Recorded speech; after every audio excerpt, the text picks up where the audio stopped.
Hey, so it is Thursday night, October 31st.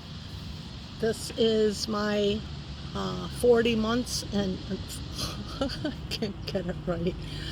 I have been on carnivore for 4 months and 1 day, and I'm eating meat.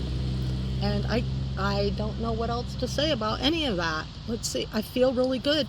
I feel really good. Like day 121. I feel really good. Um, oh, um, I've brought my fat up a little bit. I'm going to try and see if that helps a little bit. Oh, and I had big news. I tried the butter coffee. It's doable. I'm going to say it's doable. I might add a drop or two of vanilla maybe, but it's doable, and I'm trying it, and I'm putting a pat of butter in my coffee whenever I have it. So that was my big news. I forgot about that. I'm doing really well. I feel really well, and I'm just excited about my lifestyle and my energy levels and my stuff. So nothing big. I did want to talk to. Oh, that's the end of my carnivore. If anybody wants to shut it off now, but I'm going to talk about my journey a bit. So between the years of 8 and 12, I continued to get more distrusting. I more rebellious, more stubborn. I was their firstborn. I'm sure they thought, oh my goodness, this is just going to keep getting worse. But I don't know from their point of view if it did or not. But anyway, yeah, my dad continued to decline. And when I was 10, I told the boy that had been abusing me that if he did it again, I was going to kill him. And I meant it.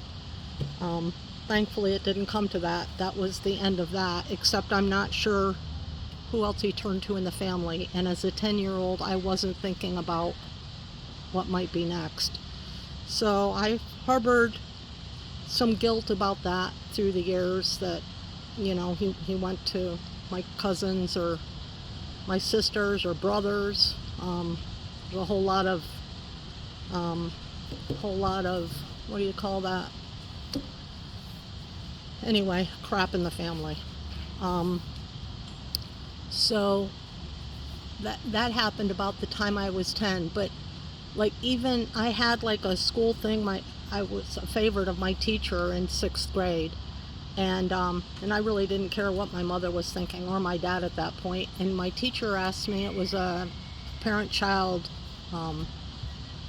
conference that night, and we were setting up the whole classroom. Doing pretty things for the parents and stuff. I knew my parents wouldn't go. They didn't go to anything. I don't ever remember them going to anything except, I think my mom and grandma was there for my graduation, but I'm pretty sure my dad wasn't. But anyway, so for some reason, my mom didn't like the idea that I was going to go to the school and help my teacher. So I just waited for her to go bowling, then I went anyway. Because I just didn't care. I mean, what were they going to do to me at that point?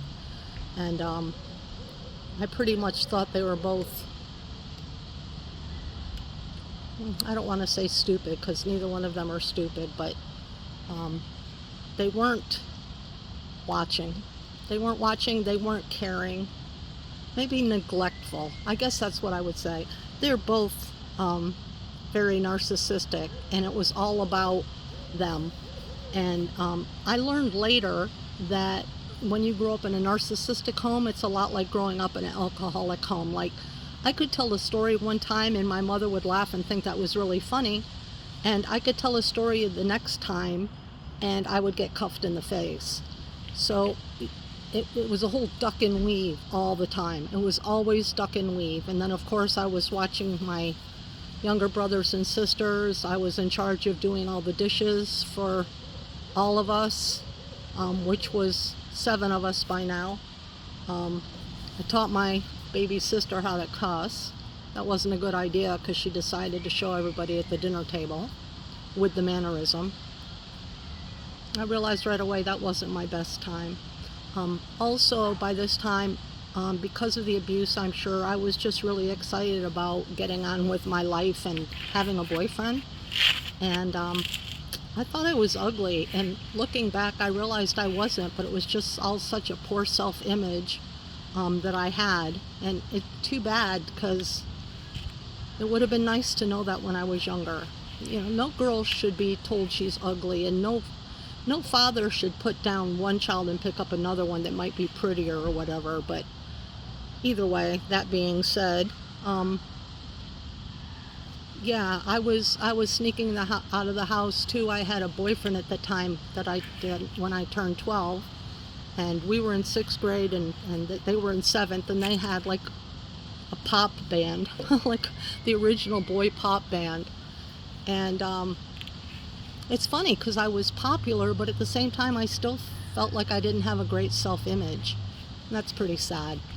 But anyway, I was even sneaking out of the house on Monday nights to meet him. He would go to Cub Scouts and sneak out, and I would go, sneak out, and we would meet at the library and hang out. And we started doing that when I was about 11 or 12. And then about the same time, all the girls started pressuring me to wear a bra. Sorry, guys. I didn't want to. I didn't have anything yet, and it seems stupid.